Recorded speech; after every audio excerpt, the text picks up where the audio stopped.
kayo. Loko na po. Dagat mo. Gana din na.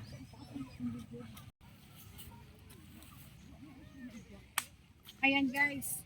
Nandito na naman kami sa beach. Pero ito iba naman siya kasi sa buhangin naman kami nandito. Ayan. Para wala kaming...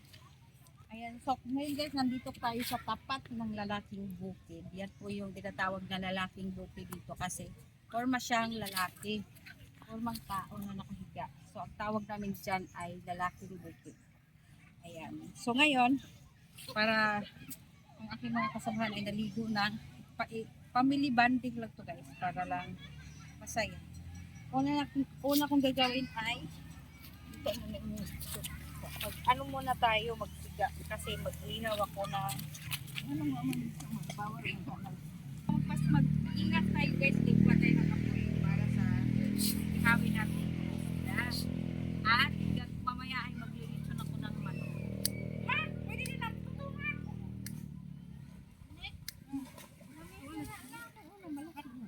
Madaig si lola mo dito? Madaig si lola mo yan?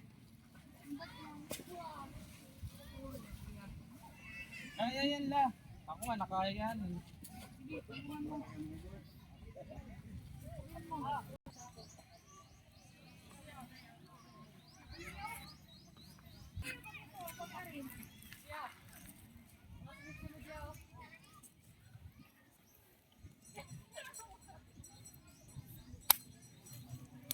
Sobrang taasan yan pa.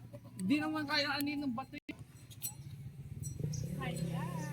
Habang hinihintay natin na dumingas, maging bagay yung ating apoy, gasan muna natin itong ating lulutuin. Ayan, meron kami ditong manok at may isda. So, gasan muna natin yung isda. Ayan.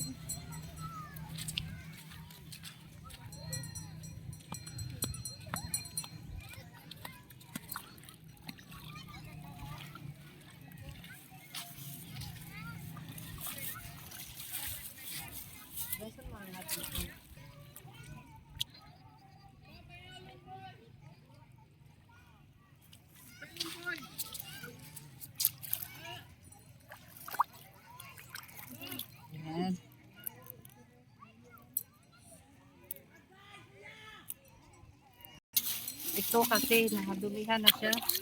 Gasan muna natin.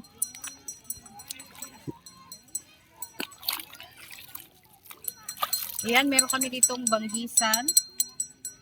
Ito yung ihawin natin guys. Ito yung unahin natin. Then, papalo itong manok. Yan, yung manok guys, alaga namin yan. Yan, meron tayong tatlo ba ito?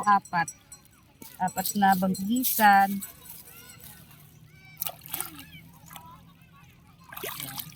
Ganyan lang, hugas lang ng kaunti. Dire lang eh.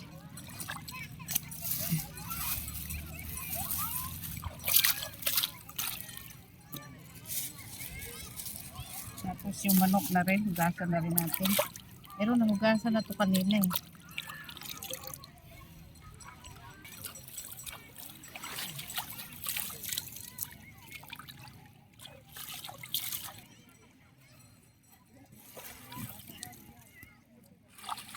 Sinala pa yung ulo dito.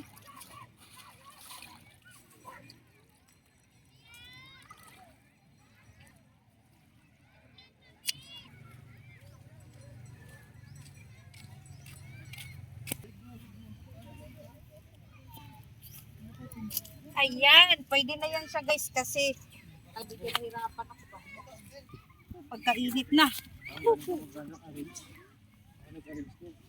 Tapos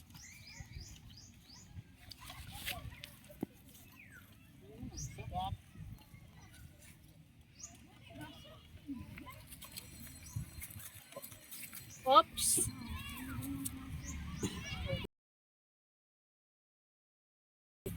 Yan, tatlo lang muna. So, ayan na guys, ang ating na banggisan. Waiting na lang tayo para maluto yan.